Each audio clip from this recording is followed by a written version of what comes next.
Hi everyone. I got what is probably the strongest beer I ever had in a can. It's Deth's Tar from Revolution. I think this might be the first year they put it in 12-ounce cans, which makes it a much more reasonable price. So this is their gigantic bourbon barrel-aged stout. An oatmeal stout at that, they call it.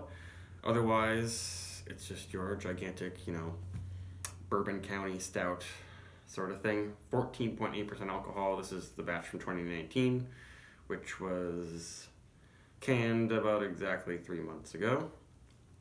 And I haven't had any of the big stouts from Revolution, but they get very good reviews and they're quite easily accessible now. Barrel aged for 12 months. So we shall see. I've not had many gigantic stouts yet this season, and that didn't look totally pitch black when I was pouring it. I could see through. I guess it wasn't opaque. I could see through a little bit. Ooh, and I'm getting bourbony notes already. And even though it's so strong, that looks pretty good, but whoa. Big bourbon notes. Did they say which barrels? No, they don't tell you which bourbon in particular, but whew. If you stand back like this from it, it almost smells like you got a bottle of Jim Beam open. And when you get your nose in it, it's a little more beery, but really, really big on the barrels. Wow. At first it seemed kind of boozy, but it's not that hot. It doesn't just exude fusel alcohols. It doesn't smell like really crappy, whiskey or anything. But really, the whiskey is huge. It's almost covering up the char from the stout. And it definitely has some good char. It is pretty black. But this was in my fridge also. I should probably try to warm it up a little bit.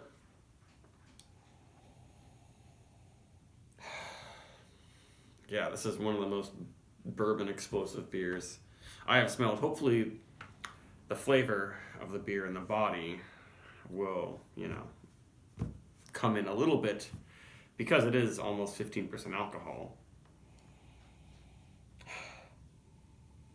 Maybe there's a little chocolate or maybe a coconutty thing. That's what they mention on here, but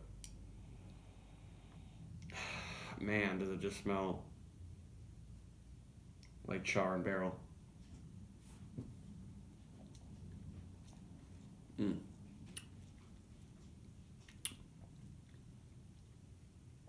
The beer flavor does come in, and there's some sweetness in the finish. Yeah, now it's really like chocolate coconut. It's a hint of smokiness. Definitely a woodsy, almost maple syrup, like deep dark maple syrup flavor comes into, and some vanilla in the finish.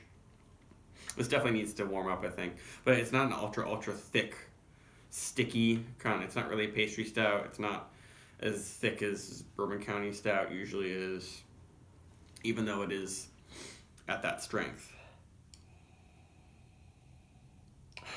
But wow, if you really like big bourbon aroma, go for this one. It's maybe there's some caramel toffee mixed in there, but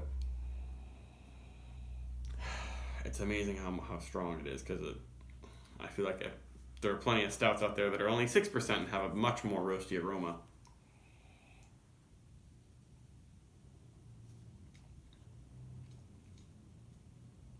The mouthfeel is pretty good. It's not thin and spritzy from the barrel aging, but it's not quite silky, and it's not quite chewy. But it isn't like taking a shot of bourbon. It's actually pretty easy to drink. There are no flaws in the flavor. There's no mess up with the booziness or anything like that. No off flavors. And the heat is now just kind of warming up the back of my throat.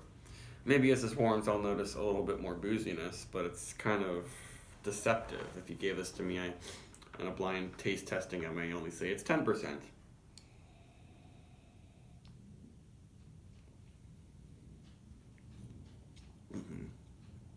Wow. Extremely drinkable. It's only if you exhale through your nose that you get some of that alcohol fume burn. But it's somewhat mild, even though the bourbon aroma was kind of scary at first. It's not too roasty, it's not too bitter, it's not too sweet. The lack of hop bitterness is replaced by some good barrel tannins and the finish to dry out your tongue.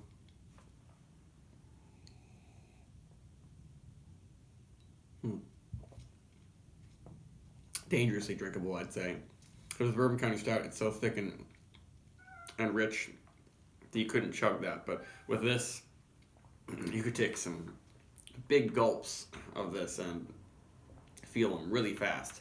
I'm not feeling the booze yet, but it'll probably hit me soon.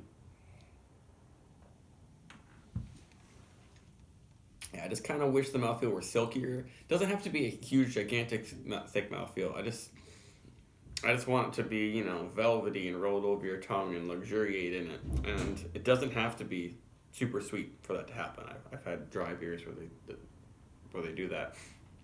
But there are no flaws in this. It's very pleasant to drink, so it deserves 4.25 at least. It's very well done. And that's all I have to say. Bye.